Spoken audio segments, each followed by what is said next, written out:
Good morning, staff, and welcome to the best high school, period. Principal Brown just wanted to come to you this morning with my weekly address and have some important items that I want to discuss with you this morning.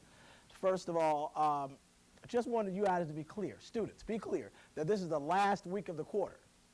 This is the last week of the quarter. It's very important that you are on top of where your grades are.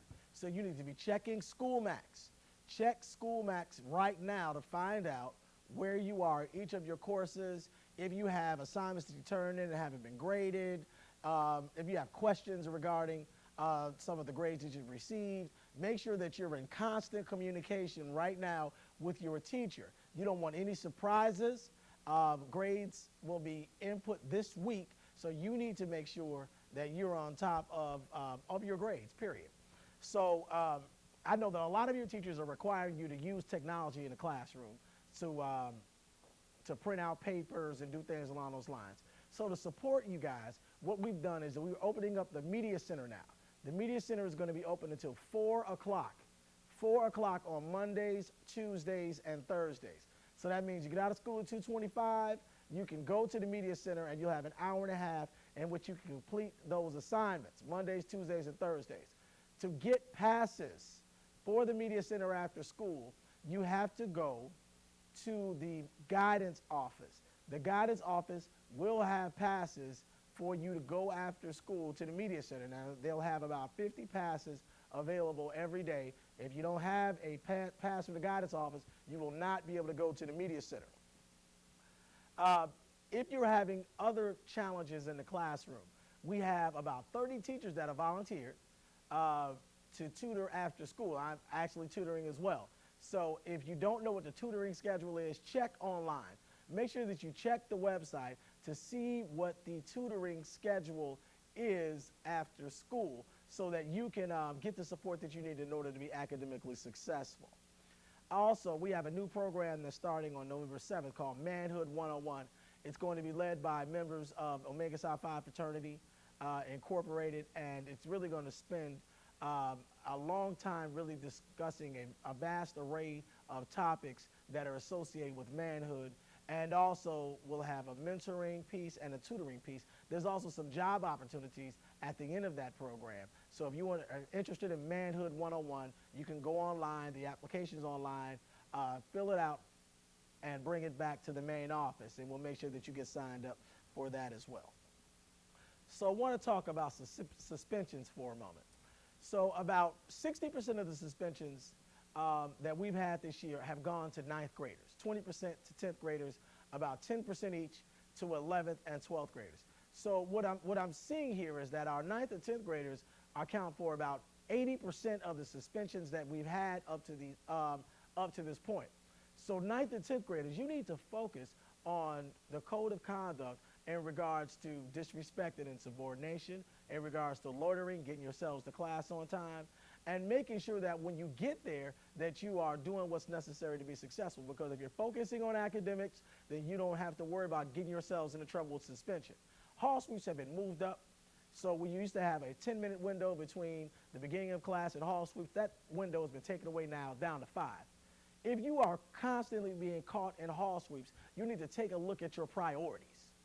Bottom line is that you need to be in class on time, prepared to learn. So if you're doing that, then you may occasionally have an issue with a locker or something along those lines that make you get caught at hall sweep. But if you're not, that only happens occasionally. That should only be happening occasionally. Bottom line is that you need to be in class on time. So again, our vision here at C.H. Flowers High School is that all students will graduate college and career ready through a commitment to culture, collaboration, and critical thinking. So today I'm going to spend a little while talking about a commitment to culture. See, this is what's important. A culture, and everything has a culture. You have a culture in your family. We have a culture in our community. There's a culture that exists within our country and your church. Whatever you belong to, there is a culture that exists. And a culture is defined as the norms and values that are important. What are some of the things that you're expecting to be done? One of the cultures that you'd like to have is that every year you'd like to have a homecoming week.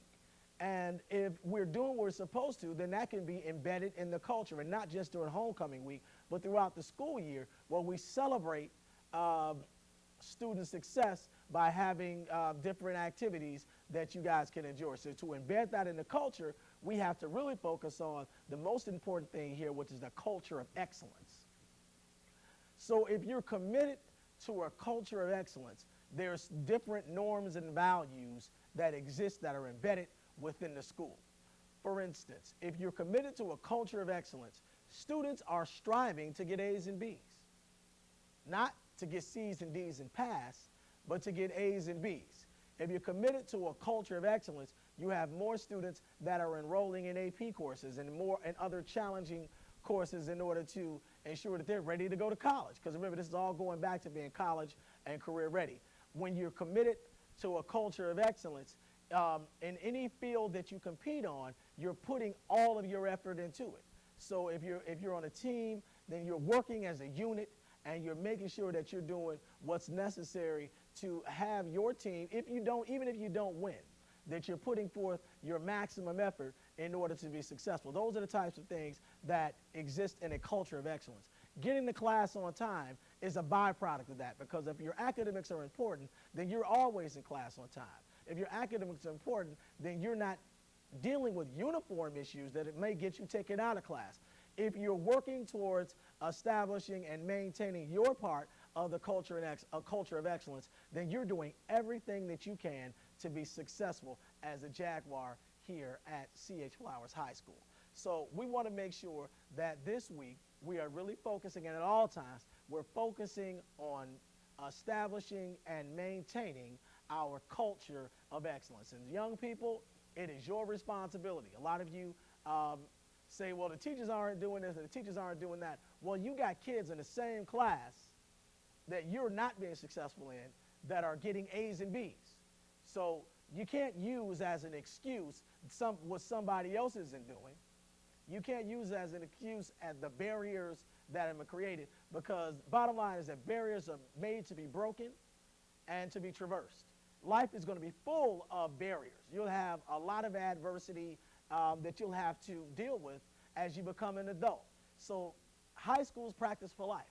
So when you find a barrier, you don't use it as an excuse. You find a way to traverse it. So again, we're going to focus on that commitment to the culture of excellence here at the Mecca of Excellence. So with that being said, I'm your principal. Mr. Brown, don't have a good week. Have a great week.